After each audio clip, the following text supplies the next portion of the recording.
Jesse Watters Primetime doesn't believe he's going to say anything different than what he usually says about guns and crime tonight. If history is any indication, he's going to attack the Second Amendment and say deer don't wear Kevlar vests. No one needs to have a weapon that can fire over 30, 40, 50, even up to 100 rounds, unless you think the deer are wearing Kevlar vests. Think about the mass shootings. As many as 100 rounds. It's a weapon of war.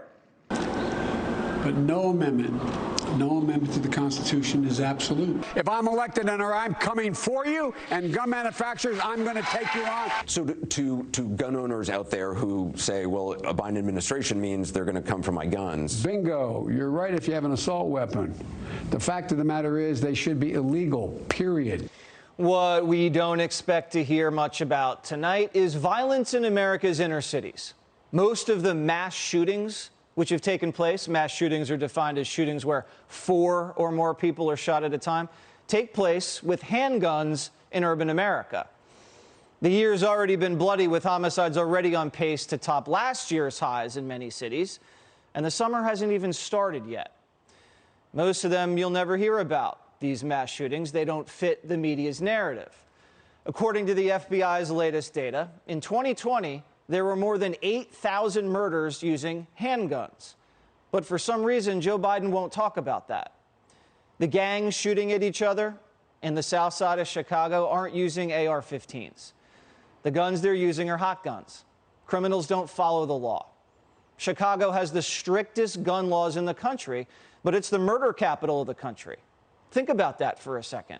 47 people were shot just this last weekend there. This is the second mass shooting of the weekend. Chicago police say at least 6 people have been killed. But Biden doesn't care. If he did, he'd talk about it. And neither does Chicago's mayor. When a reporter pointed out that the city's violent rep is scaring away tourists, she completely lost it. The nonsense that you're spewing, that tourists aren't coming to our city, all you have to do is walk up and down Main Street. No, sir. No, sir. No, sir. You will stop speaking. You will stop speaking. You're full of crap. And that's the nicest thing that I can say. I will not let you spoil this moment. It'd be nice if she got mad at the gang slaughtering innocent kids on her streets instead of the reporters asking questions about it. It's not just Chicago, though. Remember Philadelphia's DA, Larry Krasner? He said the city doesn't have a crime problem. There is not a big spike in crime. That is not true. There is also not a big spike in violent crime. Neither one of these things is true.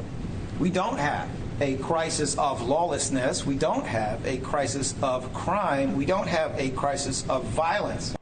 Fast forward to this weekend, over 40 people were shot in Philly, my hometown. Sounds like a crisis to me, Larry.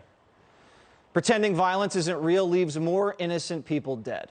And tightening gun laws just means the only people who can get guns are criminals. We need common sense solutions, not the same old ideas that have been making the entire country more dangerous year after year.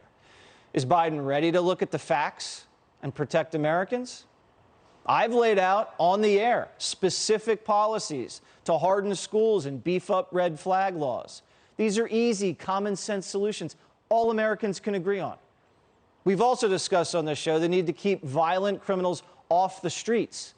And we've also discussed the attack on masculinity in America, how the toxic internet and COVID shutdowns are polluting people's minds. The politicians just need to get it together and do their job now. Hey, Sean Hannity here. Hey, click here to subscribe to Fox News YouTube page and catch our hottest interviews and most compelling analysis. You will not get it anywhere else.